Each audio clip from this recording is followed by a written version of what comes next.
It's 6 p.m. on a Friday here in Korea. Welcome to our newscast. I'm Daniel Che. Let's begin with the headlines. Seoul and Washington discuss ways to expand America's extended deterrence on the peninsula, including the permanent deployment of U.S. strategic assets to Korea. On the last day of the parliament's annual audit, South Korea's opposition party presses the president's senior secretary for civil affairs to show up and answer questions about the numerous corruption allegations against him. At a celebration marking Korea's Police Day, President Park Geun-hye thanks the brave men and women who serve the country and highlighted the greater role she says they must play in disaster management and terror response measures.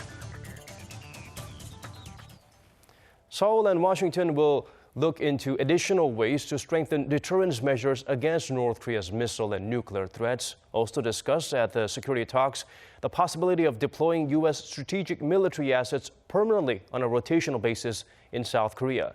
Kim Hyun-bin has our top story. This year's security consultative meeting at the Pentagon focused on expanding the Allies' extended deterrence to counter North Korea's growing nuclear and missile threats.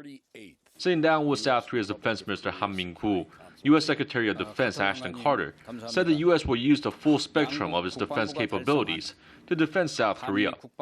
He added that Washington is changing the structure of its forces on the peninsula to meet that end. We're adapting our force structure on the peninsula, most recently by agreeing as allies to deploy THAAD to defend against North Korean missile threats. And that's why we're ensuring we remain ready to, as we say, fight tonight. And we're working together to achieve a conditions-based transfer of wartime operational control.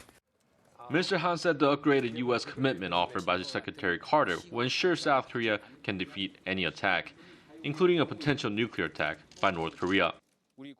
We discussed numerous measures of extended deterrence to better counter Pyongyang's nuclear and WMD threats. We're going to double our citizens' trust in extended deterrence. The two defense chiefs are considering the permanent deployment of U.S. strategic assets to the Korean peninsula on a rotational basis to strengthen extended deterrence against North Korea's threats.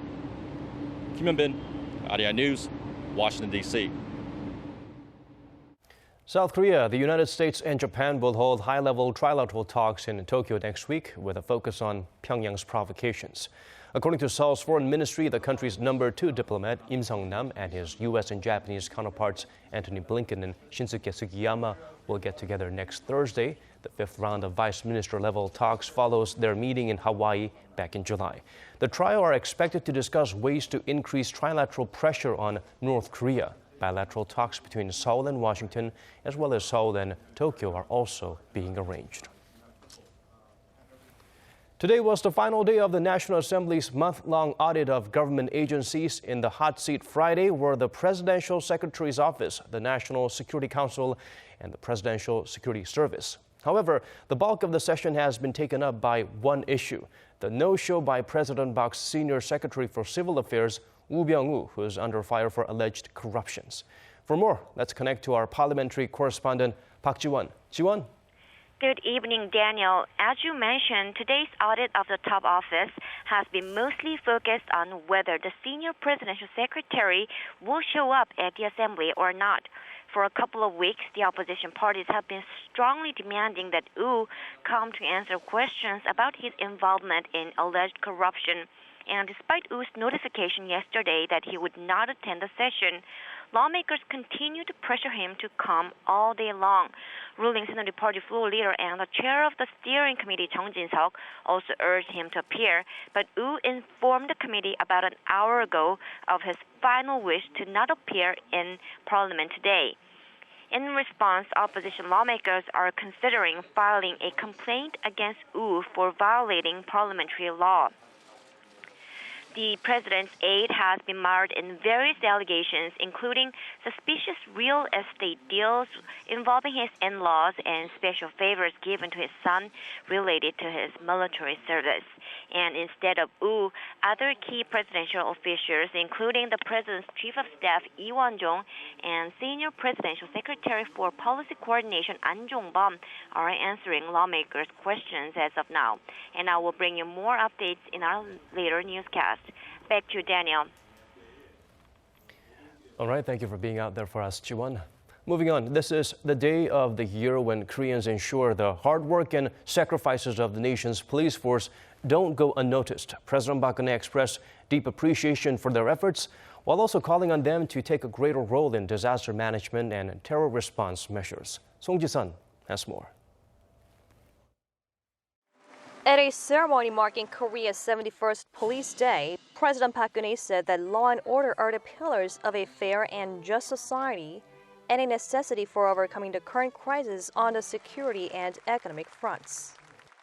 우리가 현재의 위기를 극복하고 지속 가능한 국가 혁신을 이루어내려면 무엇보다 우리 사회의 법 질서가 바로 서야만 합니다. 법 질서가 무너지면 사회적 약자들이 가장 먼저 가장 큰 피해를 당하고 불법과 무질서가 용인되는 사회에는 발전도, 희망도, 미래도 없습니다. President Park also noted the rising threat of terrorism, both from North Korea and elsewhere, and asked the police to take a greater role in disaster management, stressing that a prompt response is critical when it comes to natural disasters or terror attacks. 최근 새로운 위협이 되고 있는 테러와 대형 재난 대응에도 경찰의 더 큰 역할이 필요합니다. 북한의 무모한 도발과 위협은 끊임없이 이어지고 있고 전 세계적으로 테러는 때와 장소, 대상을 가리지 않고 있습니다. President Park called on the police to better guarantee the public's safety so that people can fully engage in their chosen trade and create the momentum for the country to take another leap. Song Ji-sun, Arirang News. The succession proceedings of Korea's largest family-run conglomerate are taking shape with the decision to have their heir apparent, Lee Jae-yong, join the board looming next week. Shin Se-min outlines what the shift could mean for the troubled smartphone maker. Lee Jae-yong, the only son of Samsung Group chairman Lee Gun-hee, may be about to be put to the test. Lee, currently a Samsung Electronics vice chairman, was nominated to join the board last month, and final approval of the decision will be made at a shareholders meeting set for Thursday, October 27th. If Lee does join the board, it'll be the first time he takes formal responsibility for Samsung's business decisions, and the first time in 8 years that a founding family member will be held liable for criminal and civil suits against the company. Lee's father, who has been hospitalized for the last 2 years after suffering a heart attack, was the last family member to have been part of the board back in 2008. Board approval for the younger Lee would also indicate an acceleration of the process of succession of control of Samsung Group from father to son. If he ascends to the board, the younger Lee will have a lot on his plate. But first, he's likely to direct most of his energy toward getting Samsung Electronics back on its feet in the wake of the Galaxy Note 7 debacle. His to-do list is also likely to include the task of shifting the group's governance structure to improve shareholders' values.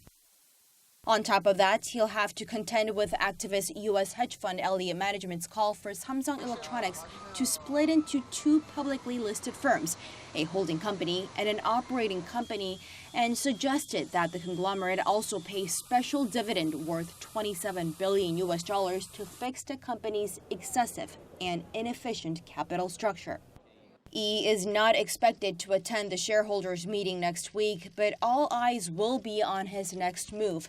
If he's eventually tasked with overseeing the entire conglomerate, which has about 70 affiliates involved in everything from construction and shipbuilding to asset management, he's looking at a tough road ahead. Shin Se-min, Arirang News. Korea's STX Offshore and Shipbuilding has filed for bankruptcy protection in the United States as the ailing shipyard looks to offload its business to a foreign buyer. According to the Wall Street Journal on Thursday, the administrator managing STX Offshore's Korean bankruptcy case placed the company into Chapter 15, a section of the U.S. Code that deals with international insolvency. If recognized by the judge, Korea's 4th largest shipbuilder will be entitled to receive the protection of U.S. bankruptcy law, including stopping lawsuits and preventing creditors from seizing assets. SDX Offshore, with assets worth more than $2 billion and liabilities of $5.5 billion as of last year, filed for receivership in May after being hit hard by Chinese competitors amid a global downturn in the industry. A ranking of the world's biggest economic entities that includes both countries and cities. The Korean capital Seoul and nearby Incheon have together been ranked the world's 28th largest economy, that is. The report by the Chicago Council on Global Affairs showed cities, in fact, make up 42 of the world's 100 largest economic entities. The biggest entity of all, the People's Republic of China. The cities of Tokyo and New York were at 14th and 19th, respectively. Seoul-Incheon ranked 28th. It was based on the area's 2014 GDP of $804 billion as a portion of Korea's national GDP that account for nearly half, the largest portion of any one metropolitan area in the world. The report says cities are now decidedly at the center of the global economy and claims they're influential enough to take on economic leadership. Japan is stepping up its attempts to try and revise the screening process for UNESCO's Memory of the World Register, a repository for historically significant documentary materials. The move is being seen as an attempt to prevent records on Japan's wartime sexual enslavement of women, most of them Korean, from becoming part of that list. Kwon Jang-ho has the full story. Tokyo is continuing to ramp up the pressure on UNESCO as it fights to prevent its wartime sexual enslavement records from being listed on the Memory of the World Register. The register was formed in 1994 to keep important historical documents from being lost. But according to the Japanese daily Sankei Shimbun on Friday, Tokyo's Foreign Minister Fumio Kishida revealed that the UN body will decide in April on whether to revise the process by which items for the register are chosen. UNESCO is currently considering an application from Korean and international civic groups to include records of Japan's wartime sexual enslavement of women. Over 2,700 documents were included in the application, including photos and tape. Tokyo is insisting that any decision concerning the registry will be taken after the reorganization process, which Kishida is saying that only under a new system will they consider rulings as valid.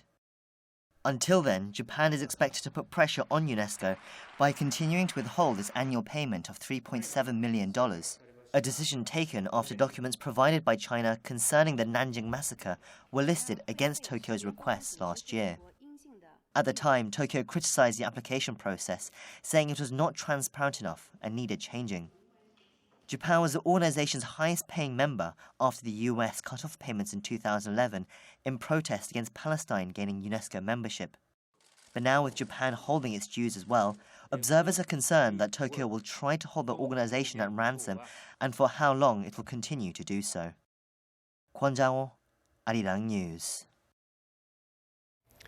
Filipino President Rodrigo Duterte is well known for his unadulterated and unfiltered comments, as well as his unconventional methods of policing his country. But it took many by surprise when he bid farewell to the country's longtime ally, the United States. Hwang Ho-jun has this report. Your Honors, in this venue, I announce my separation from the United States. During his visit to China on Thursday local time, Philippine President Rodrigo Duterte bid goodbye to the United States, a longtime ally of his country. He declared that the U.S. has, quote, lost, and he will realign with China and Russia. The Philippine president also said he's willing to talk to Putin and that it's Russia, China, and the Philippines against the world.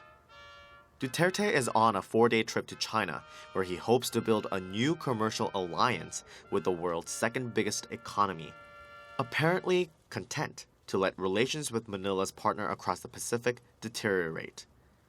Duterte and Chinese President Xi Jinping agreed to use talks to resolve their dispute over parts of the South China Sea. Meanwhile, Washington was quick to respond to Manila's sudden change of direction. We are going to be seeking an explanation of exactly what the president meant when he talked about separation from the U.S. It's not clear to us exactly what that means in all its ramifications. Duterte's resentful rhetoric and hostility towards the U.S. are not exactly new. In August, he abruptly canceled the joint military drills with the U.S. and described the U.S. ambassador in extraordinarily offensive terms, referencing the envoy's sexual orientation and insulting his mother. In September, he used similar language to insult President Obama in response to U.S. criticism of the extrajudicial killings of an estimated 2,400 people in Duterte's war on drugs. Daniel Russell, Washington's Assistant Secretary of State for East Asian and Pacific Affairs, will head to the Philippines this weekend to get some answers. Hwang Ho-jun, Arirang News. Moving on to other stories now, a two-day summit of European leaders kicked off in Brussels. Attending her first EU summit since the Brexit vote, Prime Minister Theresa May sought to reassure her fellow EU leaders on related issues, saying the UK is in fact leaving the Union. She added her country will play a full role in the EU until its departure and will continue to be a strong and dependable partner even after the divorce. While French President François Hollande previously warned May negotiations would be difficult if she pursued a hard Brexit, German Chancellor Angela Merkel expressed a more neutral stance, saying the 27-member union is waiting for the UK's notification and the issue can wait until the end of March, when the Article 50 of the Lisbon Treaty expires. The British PM promised to trigger the article by then, beginning 2 years of formal exit negotiations with the European Union. That's all from me at this hour. For our Korean viewers, we have more domestic news updates coming right up, so stay tuned. Thanks for watching.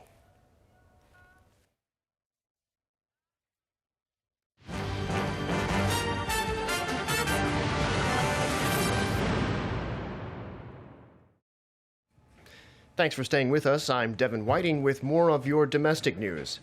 A strike by the nation's railway workers has now dragged on for almost a month, but today the national railway operator, Korail, said it's taking measures to ensure the strike does not drastically affect passenger service. The company expects full service on its high-speed KTX trains, 85% capacity on the Seoul area subway system, followed by 60% on the slower intercity trains. The biggest impact will be on freight service, which will be cut to 30%. Over the next 3 years, Korail plans to retrain some 3,000 workers as train operators. Korail CEO Hong Soon-man told reporters the company will use the walkout as a chance to put an end to old, unsound practices. But he insisted that in all cases, Korail will maintain the highest safety standards. For consumers here in Korea, the wait is over. Apple's newest iPhone is now on sale at retailers across the country. Apple's expected to get an enormous boost due to the demise of Samsung's Galaxy Note 7, which has left a huge hole in the market. Our Kim Min-ji has this story. It's the newest player on the market. Apple's iPhone 7 and 7 Plus hit the shelves in Korea on this Friday. The models, which boast features such as wireless earphones and a much improved camera, are available at retailers nationwide. Some Apple fans queued up for days to be the first in Korea to get their hands on the latest iPhone. I waited in line for 4 days. I think Apple is the best when it comes to functions, and I really like the new black color. It feels so real. The new series comes in 5 colors and carries a price tag of roughly $770 for the iPhone 7 and $900 for the 7 Plus.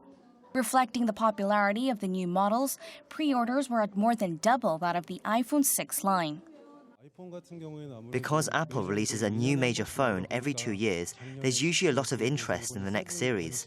On top of that, the termination of the Note 7 and new features, like water resistance, are grabbing the attention of consumers. Apple stands to potentially be one of the biggest beneficiaries of the Samsung Galaxy Note 7 debacle, as both companies compete in the high-end smartphone market. Market watchers say without a viable substitute for the Note 7, more consumers may turn to Apple's latest release. People are moving to the Plus series, so the 7S Plus, the 7 Plus, or the 6S Plus, and we're going to see HTC and Huawei and Lenovo pick up business. With that, Apple could get a bump in its global smartphone market share. Samsung held number 1 in the second quarter at over 22%, followed by Apple at about 12%. With future sales of the Note 7 wiped out, Apple is expected to see additional sales of about 10 million units. That also means it's the only new smartphone in the high-end market.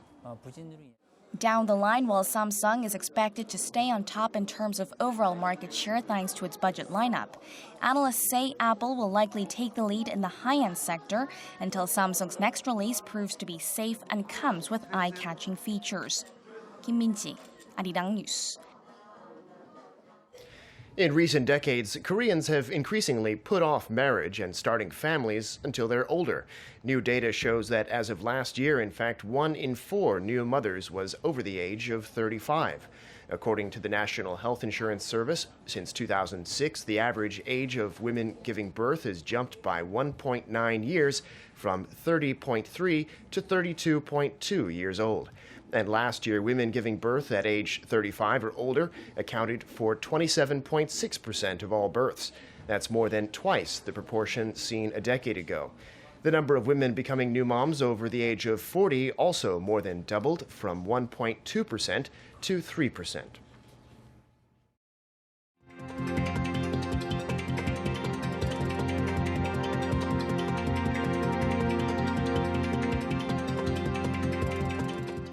And those are some of the stories we're following right now. Thanks for watching. We'll be back at 8 p.m. Korea time. Bye for now.